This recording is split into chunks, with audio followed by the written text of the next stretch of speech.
Good morning, Chasm listeners. This is Ryan Rothstein, Wildlife Habitat Specialist with the Stearns County Soil and Water Conservation District, and this is your weekly conservation report. Since we've been getting a pretty good dose of spring weather lately, looks like it's supposed to be pretty nice here coming up too. I thought I might talk about turkey hunting since that's just around the corner here in a few weeks. Regulations have changed a little bit in the last couple years, and thought I might just repeat some of those and a couple of the new ones just so everybody's up to speed with those.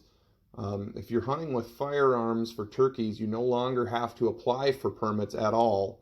You basically just have to go in and select one of your season types, and then that's your season to hunt. New also this year is you don't have to select a permit area. Any turkey permit is valid statewide for that season.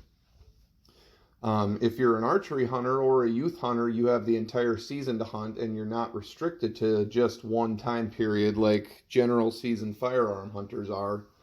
And if you don't fill your firearms tag during your selected season, you can also hunt the very last time period at the end of May. So that's a brief overview of some of the more updated regulations. And then I thought I'd just go over some basic tips for turkey hunting success.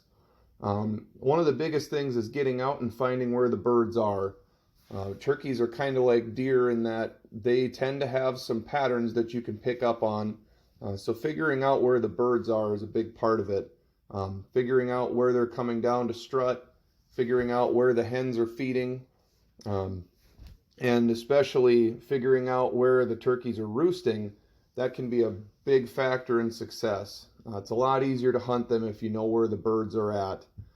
Speaking of where they're roosting, by going out in the evenings, that is a good way to figure out exactly where these birds are roosting so that you can set up on them in the morning. It's probably the most commonly used turkey hunting technique is to try to roost a bird in the evening so that you can be set up close to his tree the next morning. So the biggest thing is to listen for them gobbling close to dark that way, and that way you should have better odds of getting a bird roosted so that you can hunt them in the morning. Using decoys can be very effective too. These days it seems like there's all sorts of decoys, whether you're looking for ones that have motion or just the old style foam decoys. The sky's the limit with that, but I usually like to use a pretty simple setup. Just a Jake decoy and a hen decoy. Something simple. Don't get too crazy with it. Just try to make it look as natural as possible and make it look how turkeys would look if they were out in the field or out in the woods or just in their natural environment. Calling, this is a good time of year to practice your calling. Your odds definitely go up if you're a good caller versus if you're not so good of a caller. And what I like to do with that is listening to tapes of actual turkeys, actual hen turkeys, hearing those sounds that they make when they're going about their business, and then trying to mimic those. The basic ones are yelps, clucks, purrs, and cuts, and each of those means a different thing. So you can go online and find a lot of good tutorials on how to call turkeys, but it's important to know how to use a call before you take it into the woods. Because it can be a real difference maker in terms of coming home with a bird or going home empty-handed. And then I think the last thing I would say is it pays to hunt all day. It might not be fun when you're getting up before the crack of dawn and it doesn't get dark until 8 o'clock at night. But turkeys don't just hole up and bed down for the day like deer do.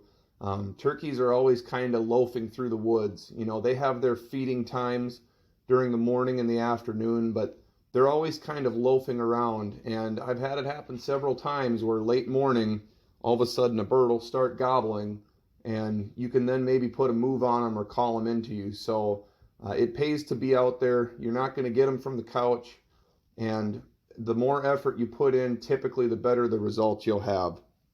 So that's all I've got for you this week. Hoping everybody's doing well, being safe, and everybody's going to have a good spring here coming up. Once again, this has been Ryan Rothstein, Wildlife Habitat Specialist with the Stearns County Soil and Water Conservation District, and this has been your weekly conservation report.